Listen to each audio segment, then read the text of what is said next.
Gaya lang. Okay. DDS ka ba? Hindi. Ba't ako magdi-DDS? Wala Bakit ba ano kami bang kita? masasabi mo sa mga DDS ngayon? Lalo Mga na ano ngayon. sila eh, mga... Anong ibig- Sila eh talaga yung mga kurap eh. Sila yung gumagawa ng ako mga ano eh, salot eh. mga kurap. Sila yung gumagawa. Unang-una na yung tatay, anak. Eh, inintay ko na lang yung asawa maging kurap eh. Sinong asawa? Hindi ko nga maintindihan sino ba asawa nun eh. Lahat naman sila korap eh. Buong pamilya na nga ng Duterte, di ba? Kaya nga. Kaya never kong magugustuhan. Dati hinahangaan ko si Sarah kasi parang napakasimple. Kala ko walang bahid ng ano, ng kalokohan, ng korupsyon. Yung pala, malaman-laman mo, nagtatagal. Siya pala yung ano talaga, parang siya yung puno ng ano eh. Reyna. Oo. Pinaka-Reyna. Puno ng mga korupsyon. Ayan, naggayahan yung mga nasa ano niya, nasa mga galamay Babae, niya. oo. Kaya hindi ko rin maano na ako yung DDS. Never. Ano But, mararamdaman mo kapag hindi na-impeach si VP Sara Duterte? syempre, malungkot ako. Malungkot ako para sa ating Pangulo. Dahil, ang laki ng paghihirap ng ating Pangulo eh. Nasasaktan. Biro mo, naging patong-patong. Dahil sa ginagawang problema, naging patong-patong na hindi na alam ng Pangulo kung anong ano eh. Kung anong unahin eh. Yung sa flood project lang, dapat yun, nauna na yun. Pero ano, napatungan na, hindi napunta sa Senado, hanggang sa sila, nagbabastusan. Parang nawala na yung professionalism nila eh. Sa harapan ng Senado, naghahamonan. Ano ba yun? Para tuloy silang yung mga ordinaryong mga leader eh. Kasi yung mga ordinaryong leader, ganyan. Traiduran, siraan, para maging magaling lang. Wala silang sa ngayon wala silang nagagawang tama. Dapat maawa sila sa ating Pangulo dahil puno na ng problema, parang wala nang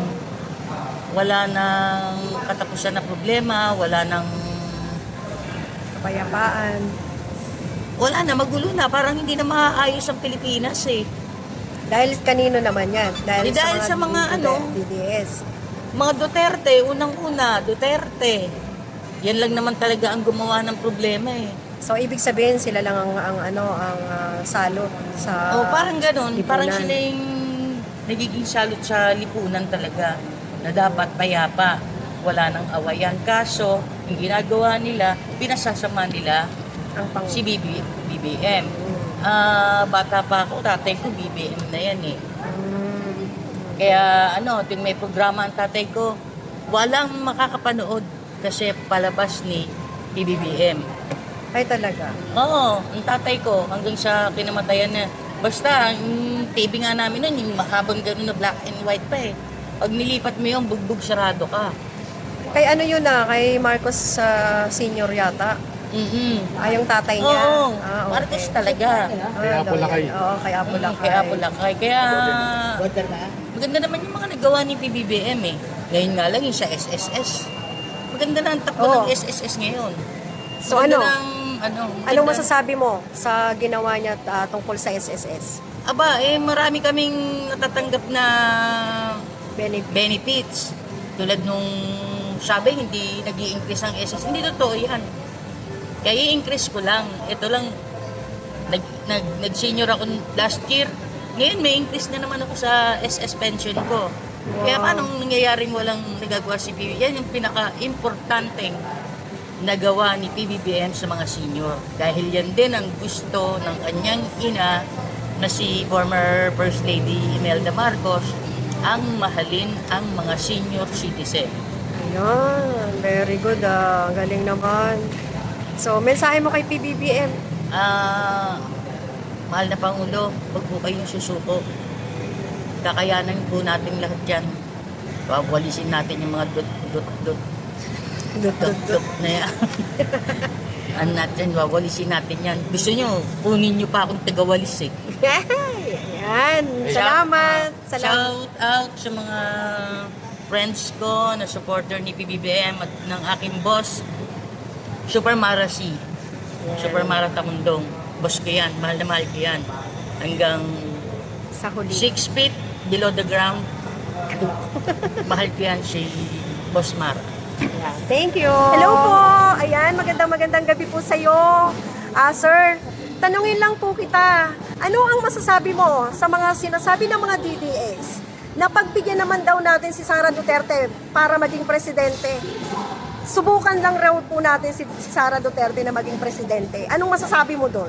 Ang masasabi ko, pagbibigyan si Sara Duterte bilang presidente, so bilang ordinaryong mamamayan, isa na ako natututol na di siya dapat pagbigyan ng bilang presidente dahil nakikita naman natin kung gaano nila ninakaw, gaano nila lubog ang bansang Pilipinas doon sa droga. Number 1 sa droga, doon po ang mga Duterte yumaman. Okay. Tapos, ipinagtatanggol pa nila na wala silang anomalyang ginagawa. Simpleng mamamayan sila. Saan sila kumuha ng pera pang gastos doon sa tatay nila na milyon-bilyon ginastos doon sa abogado ng tatay nila? Saan ba nagaling kung ordinaryong kang tao? Sino maniniwala mo kung wala kang pera doon? Na galing, kung saan nagagaling ang pera mo? Kaya doon po ako na tututol na hindi siya pwedeng tumakbo bilang presidente kahit barangay chairman, hindi siya pwede. Mamulot na lang siya sa kampungan.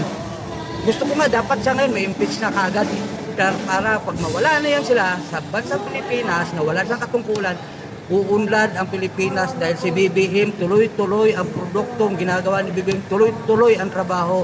Siyang walang trabaho dapat siyang mawala dito sa Pilipinas. Oo. So, Anong masasabi mo sa mga senator na pro-China?